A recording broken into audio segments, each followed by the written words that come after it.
Welcome to News Today with Universal Parks News Today. I'm Eric Morton, and here now is the news for March 20th, 2023. If the many spins on Men in Black Alien Attack left you feeling a little uneasy in the stomach, no need to fear, as the restrooms by the attraction have reopened. Pavement work has been ongoing for a few weeks around the attraction's exit gift shop and restrooms. The restrooms closed a couple of weeks ago, and when the pavement work moved on to the other side of the plaza, they got going there. Now that the work is complete, the restrooms have reopened, and they smell daisy fresh for the first time ever, I'm told. The restroom space is located right next to the MIB Gear Shop in the World Expo area of Universal Studios Florida. Areas inspired by the space-age architecture of the 1960s, specifically that 1964 New York World's Fair. Speaking of New York, refurbishment has begun on the New York City sets in Universal Studios Florida, which were recently looking worse for the wear. The flat sets are at the end of the street in New York area. We noticed plastic wrapped around one part of the Solomon R. Guggenheim Museum facade on the section that's jutting out there near the bottom. In general, the Guggenheim is looking fresh and clean. The rest of New York flats, not so much. The rest will likely be refurbished soon. Notice those green lines across the New York Public Library set. A new picnic-inspired Hello Kitty Loungefly collection has arrived at Universal Orlando Resort. We found the Hello Kitty Picnic Loungefly mini backpack, handbag, and wallet in the Hello Kitty store at Universal Studios Florida. All three items feature Hello Kitty's face and a red and white gingham pattern. One side of the wallet is taken up by the Hello Kitty face, which is made of white fuzzy fabric and embroidered details. Her eyes are white and gingham pleather with a gingham bow. The interior lining is yellow with a pattern of Hello Kitty's face.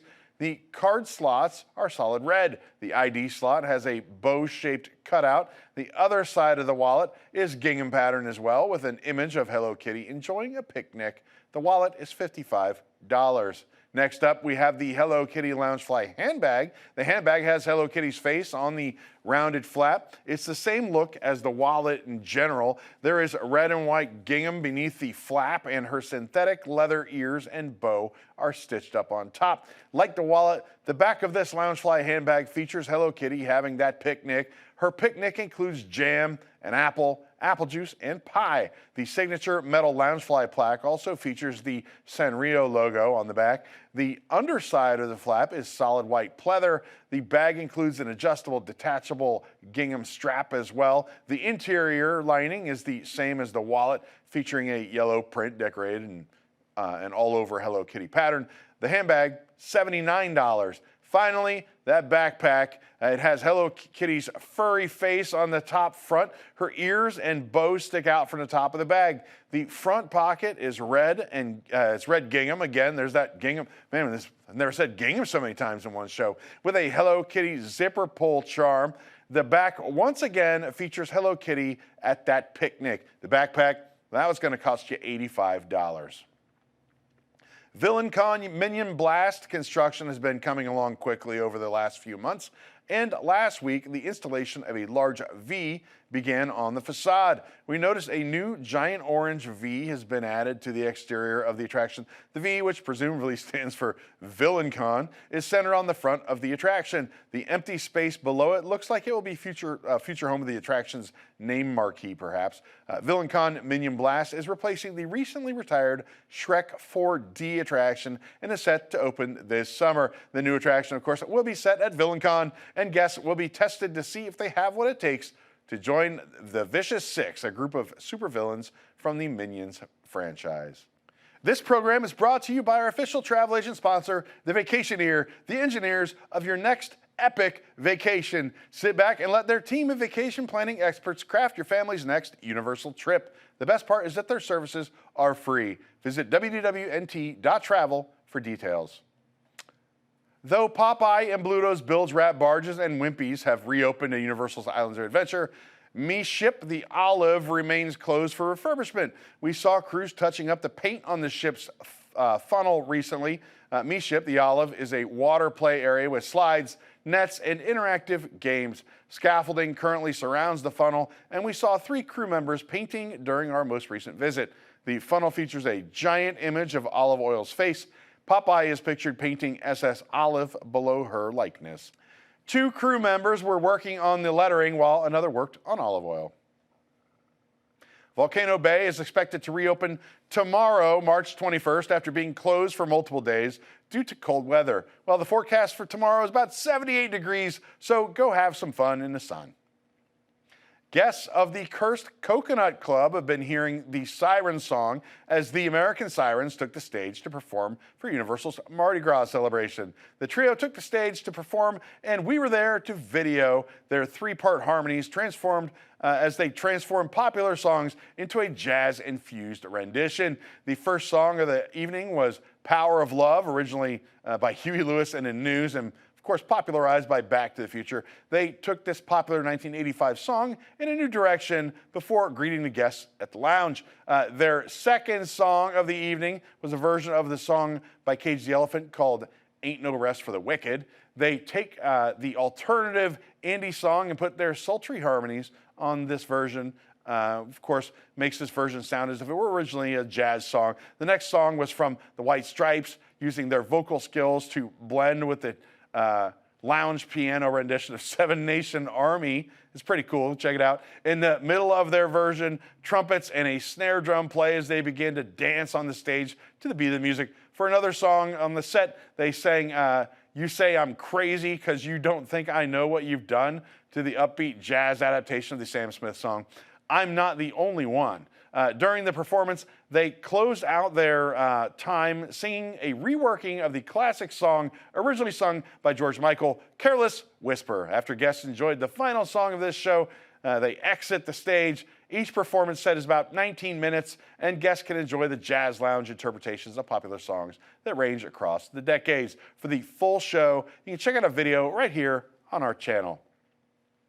It's seemingly never too early to start thinking about Halloween Horror Nights at Universal Studios parks throughout the world, and they take that quite literally here. Universal Studios Hollywood walls are already up near Mel's Diner and around the Universal Plaza venue area as construction begins for the annual Fright Festival. The walls have gone up in the seating area between Mel's Diner and the Palace Theater space, with a tent covering a good chunk of the area. Across the way, the circular Universal Plaza venue space also currently has walls up around the entire area. Well, per that first released speculation map for Universal Studios Hollywood's Halloween Horror Nights 2023, the location by Mel's seems to be pegged for a Universal Monsters Paris themed house, and the plaza nearby will be a scare zone. While we still have about 6 months until the kickoff of Halloween Horror Nights 2023, there's still plenty to look forward to. They're really getting a jump on this one, I guess. Nearly a month after Super Nintendo World opened at Universal Studios Hollywood, we'd seen neither hide nor hair of the illustrious Mario Kart popcorn bucket from the one that they had at Universal Studios Japan, despite getting the light-up Superstar popcorn bucket pretty close to opening day. That is, until now, well, we spotted the new Mario Kart popcorn bucket in the character shop located in the lower lot. I'm sure everybody's pretty pumped up for this. Pretty cool popcorn bucket. It is exactly the same as the Universal Studios Japan one. Mario sits front and center on his cart, looking off to the right with a thumbs up and a wink. A switch on the bottom allows the anti-gravity wheels to light up. The backside is just as detailed as the front, save for Mario facing obviously to the right. The back hatch pops open to reveal the home for the popcorn. The strap features Mario and Luigi racing along as various items and characters from the Mario Kart games trail behind them. The bucket sells for $42. Mamma mia. Well, if $42 is too rich for your blood, or maybe you're just more into Minions than Mario, there's also a new Minion holding a selfie stick popcorn bucket for only $29. Now, this is Bob the Minion, who has one green eye and one brown eye. His teddy bear Tim sits on his head. As with all Minion popcorn buckets, the eyes move left and right. The selfie stick has a phone at the end that reflects Bob's face as he snaps that picture. If you look close, there's a real button on the handle of the selfie stick. When pressed, there's a camera click sound effect and a light flash from the phone. Note that the battery cannot be replaced as far as we can tell, but there is a small on-off switch on the side of the phone, so you can conserve some of that battery life for as long as possible. We found the Minion with selfie stick popcorn bucket at the Animation Studio store in the upper lot.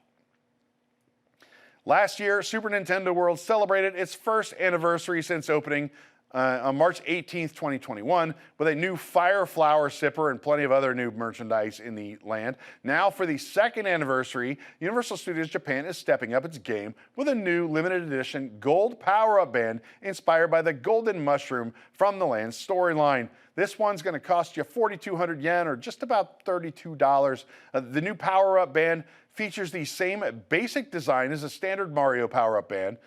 Slap wristband wrapped in a gold-covered rubber with a white plastic puck at the center and a pair of eyes near the top. The band will still seemingly register as a Mario power-up band in the Universal Studios Japan app, but the band is only going to be available in limited quantities starting March 18th. That's 2 days ago, so maybe get on the stick just in case, because this is while supplies last. It's unknown how many will be made.